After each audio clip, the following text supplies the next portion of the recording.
Assalamualaikum warahmatullahi wabarakatuh. Perkenalkan, nama saya Firly Muflih dengan NIM 19101036 dari kelas S1 TT07A dari Prodi S1 Teknik Telekomunikasi Institut Teknologi Telkom Purwokerto. Hari ini saya akan melaksanakan post-test algoritma dan pemrograman. Cita-cita saya adalah menjadi YouTuber. Jadi langsung saja di sini kita langsung ke dasar teori dari modul 5. Pendahuluannya yaitu di sini kita akan mempelajari atau melakukan praktikum tentang subprogram. Subprogram adalah suatu bagian dari program yang digunakan untuk menjelaskan suatu tugas tertentu layaknya atau letaknya terpisah dari program yang menggunakan suatu subprogram atau digunakan dengan tujuan khusus, yaitu dengan mengerjakan suatu tugas tertentu yang tugas tersebut dapat berubah tugas input yang bisa menyimpan hasil ke dalam suatu variabel atau larik, ataupun juga output yang bisa menampilkan nilai suatu variabel atau lariknya, ataupun melakukan sebuah operasi runtutan, pemilihan, dan pengulangan subprogram banyak dilakukan digunakan dengan pemrograman dengan tujuan yang pertama, program menjadi terstruktur sehingga mudah dipahami dan mudah dikembangkan. Dengan memisahkan langkah-langkah detail ke suatu data atau modul, maka fungsi utama menjadi lebih pendek dan mudah dimengerti. Lalu yang kedua, dapat mengurangi pengulangan.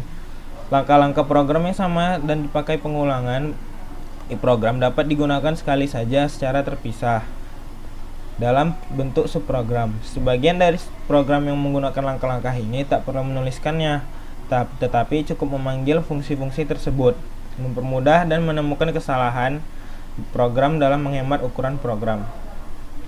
Di sini udah terlihat ada flowchartnya. Pada flowchart, subprogram memiliki bentuk yang seperti ini.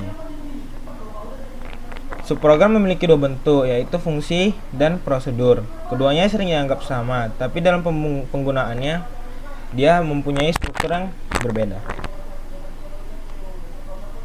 Di dalam matematika, bentuk fungsi biasanya seperti ini. Ini rumusnya. Lalu pada kedua contoh di atas, f dan h sebagai nama fungsi, sedangkan x dan y adalah parameter fungsi yang bersangkutan. Nilai yang dihasilkan oleh suatu fungsi bergantung pada masukan parameter. Misalkan di sini contohnya seperti ini. Nah, di dalam pemrograman tersebut fungsi dapat didefinisikan sebagai subprogram tersendiri dengan struktur bahasa C++ sebagai berikut. Ini adalah bahasa programnya. Ini di sini. Nah, lalu di sini ada hitung penjelasannya, masukkan nama fungsi, float, dan lain-lainnya.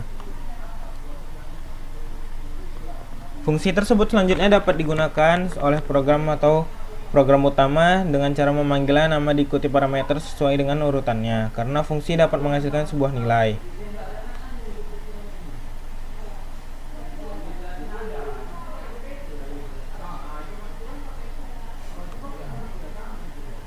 Lalu di sini selanjutnya ada bentuk program prosedur.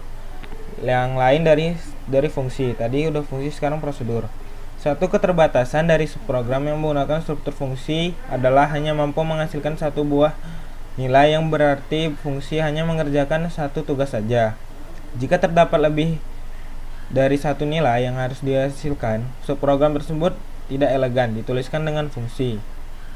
Untuk mengatasi permasalahan tersebut, subprogram dapat dideklarasikan dengan menggunakan struktur prosedur yang memiliki bahasa C++ seperti di bawah ini.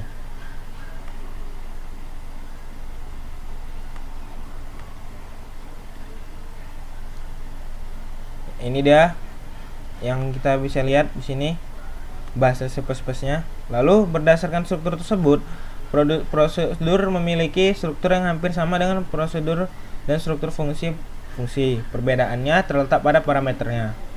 Parameter pada struktur fungsi hanya terdiri dari parameter input saja, sedangkan parameter pada struktur prosedur dapat terdiri dari parameter input, parameter output, dan parameter input-output.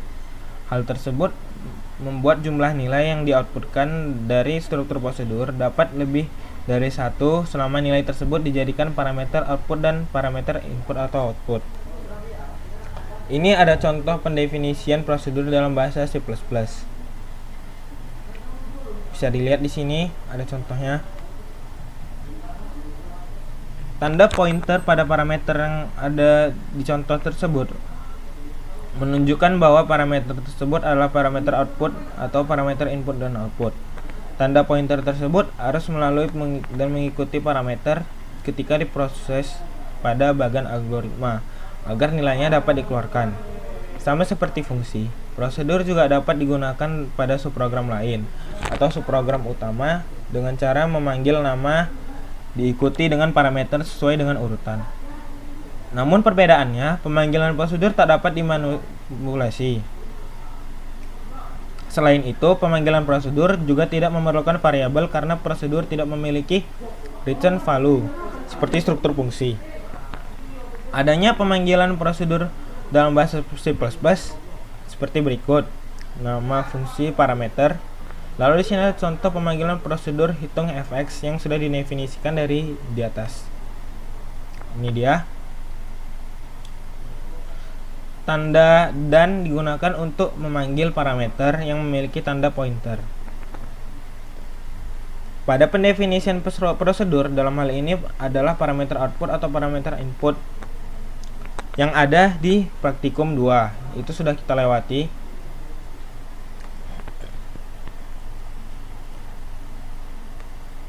Jadi di sini ada subprogram tanpa parameter. Sebuah subprogram dapat dideklarasikan dengan struktur fungsi ataupun prosedur tanpa menggunakan parameter. Dengan kata lain, parameter pada struktur fungsi prosedur tersebut bisa dikosongkan. Pada fungsi dan prosedur tanpa parameter tersebut, output dapat diperoleh dari nilai yang sudah ditentukan atau diproses dari variabel global. Berbeda dengan variabel lokal yang hanya digunakan oleh fungsi atau prosedur tersebut, variabel global dapat digunakan pada fungsi dan prosedur, termasuk pada program utamanya. Perubahan nilai pada variabel global dari suatu fungsi atau prosedur akan berakibat pada hasil yang diperoleh dan fungsi atau prosedur lain yang lain menggunakan variabel global tersebut. Itu ada di praktikum 3. Lalu di sini ada subprogram rekursif. Suatu fungsi dan prosedur dikatakan rekursif jika suatu fungsi atau prosedur tersebut melakukan pemanggilan terhadap dirinya sendiri. Pemanggilan tersebut dapat berarti proses yang berulang yang tak dapat diketahui kapan berakhir. Oleh karena itu, hal yang perlu diperhatikan dalam pembuatan rekursif adalah adanya pengondisian dalam membuat fungsi prosedur tersebut berhenti. Contoh program yang dapat menerapkan metode rekursif dalam program menghitung nilai faktorial dari suatu program bilangan ada di praktikum 4. Selesailah dasar teori dari praktikum kita tersebut. Langsung saja di sini kita ke programnya.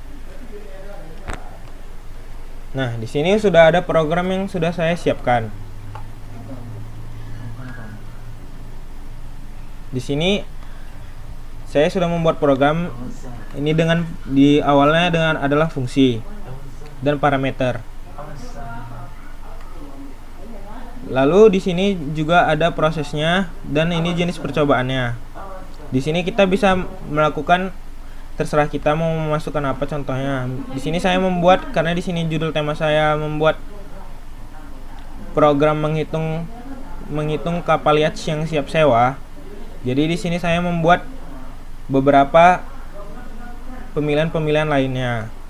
Di sini ada if, else if, dan lain-lain. Lalu di sini ada biaya sewa pelampung dengan saya memasukkan berapa tarifnya per jam. Biaya sewa tour guide, di sini saya membuat 2 pilihan dalam sewa tambahannya. Lalu di sini ada temanya. Lalu di sini ada pemrogramannya.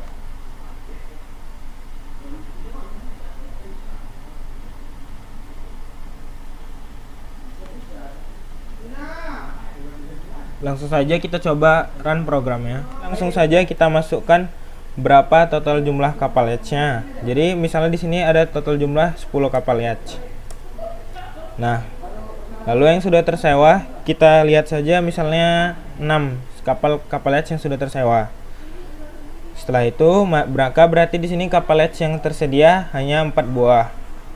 Lalu di sini menghitung biaya sewanya. Misalnya kita ada sewa tambahan, contoh kita ingin sewa pelampung tambahan, maka pilih pada yang pertama. Lalu berapa jam kita akan menyewanya? Misalnya di sini kita sewa 4 jam. Nah, maka jika biaya sewa pelampungnya 1 jamnya 50.000, maka jika 4 jam akan menghasilkan 200.000. Saya rasa itu saja untuk post testnya. Ini ada flowchartnya. Pertama-tama di sini kita flowchartnya ada start mulai. Lalu jika true langsung kebaca kapasitas, lalu turun ke proses fungsi.